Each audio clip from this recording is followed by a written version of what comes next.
कार्यकर्त्यांनी प्रवेश केला आणि आपल्या पक्षाचं काय धोरण आहे? आमचा पक्ष हा फुले शाहू आंबेडकरांच्या विचारधारेवरती या महाराष्ट्रामध्ये काम करतोय। आज मराठवाड्यातील विशेषतः छत्रपती संभाजीनगर व इतर जिल्ह्यातील काही आमच्या आंबेडकरी बांधवांनी संभाजीनगरचे आमचे मराठवाडा जिल्हाध्यक्ष आदरणीय मनोज शेजवडजी, कार्याध्यक्ष प्रमोद गायकवाडजी, या जिल्ह्याचे अध्यक्ष आदरणीय आदित्य वावुडजी व सँडी गुरुजी यांच्या नेतृत्वाखाली विश्वास ठेवून या ठिकाणी भीमराज सेनामध्ये त्यांनी प्रवेश केलेला आहे। मी सगळ्यांचं या ठिकाणी स्वागत करतो।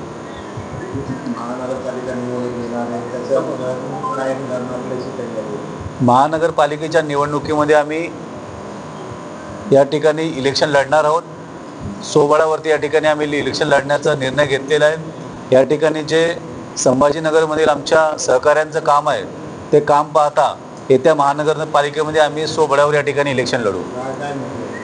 मुद्दे आता सर्वात मोठा मुद्दा जो आहे, ज्या प्रकारे मुकुंदवाडी असेल अशा ठिकाणी जे अनधिकृतीच्या नावाखाली बांधकाम तोडण्यात आलं आणि विशेषतः दलित आणि मुस्लिम वस्त्यामध्ये जो असा भेदभावाचा प्रकार या प्रशासनाकडून केला जातो तो थांबवून आम्ही सर्वांसाठी समान न्याय आणि समान हक्कासाठी लढत राहू आणि सगळ्यांना संरक्षण देऊ। मराठा आरक्षणाच्या विरोधात आहोत आम्ही पूर्णतः, कारण मराठा ही डॉमिनेटेड कास्ट आहे।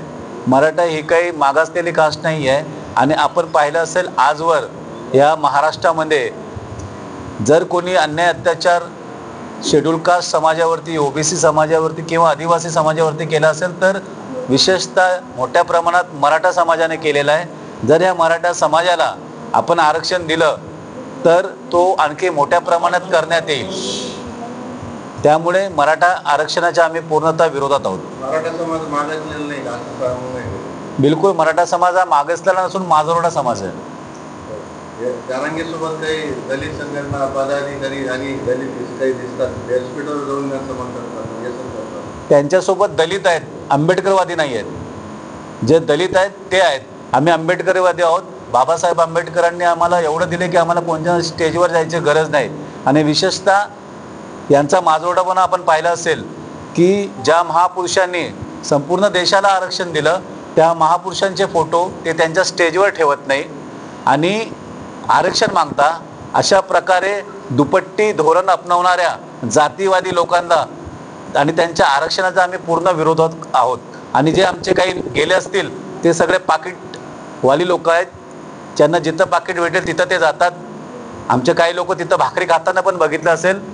भाकरीच्या तुकड्यासाठी जाणाऱ्या लोकांविषयी मला काही बोलायचं नाही। दलित मुसलमानावर युवकांवर आपण बरेच गावामध्ये हल्ले झाले, काही पडले।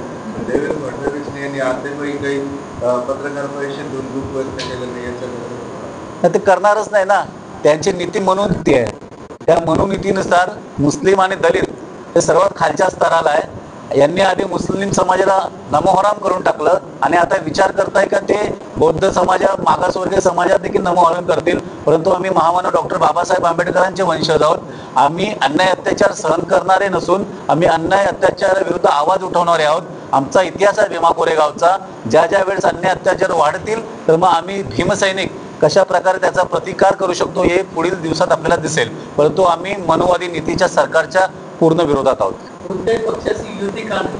आम्ही अशा पक्षाशी युती करू जो पक्ष आमचा सन्मान करेल आणि सन्मानजनक आम्हाला हिस्सा द्यायला देईल। जो आम्हाला सन्मानकारक हिस्सेदारी देणार नाही अशा लोकांसोबत आम्ही जाणार नाही।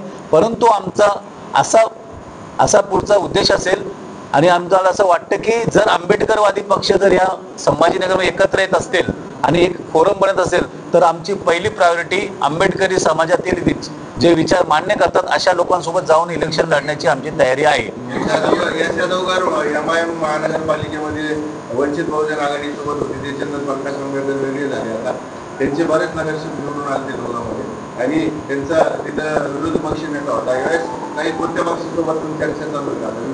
नाही, आता तर आम्हाला आमची ताकद जेव्हा आम्ही दाखवू, आता लवकरच आम्ही इथं मराठवाड्यामध्ये आमचा मेळावा घेणार आहोत कारण आमची ताकद दाखवल्याशिवाय कोणी आमच्याकडं युती करण्यासाठी येणार नाही. त्यामुळे आमची पहिली आता जी प्रायोरिटी आमची ताकद वाढवून एक मराठवाड्यामध्ये मेळावा घेऊन आमची ताकद दाखवू आम्ही आणि मग त्यानुसार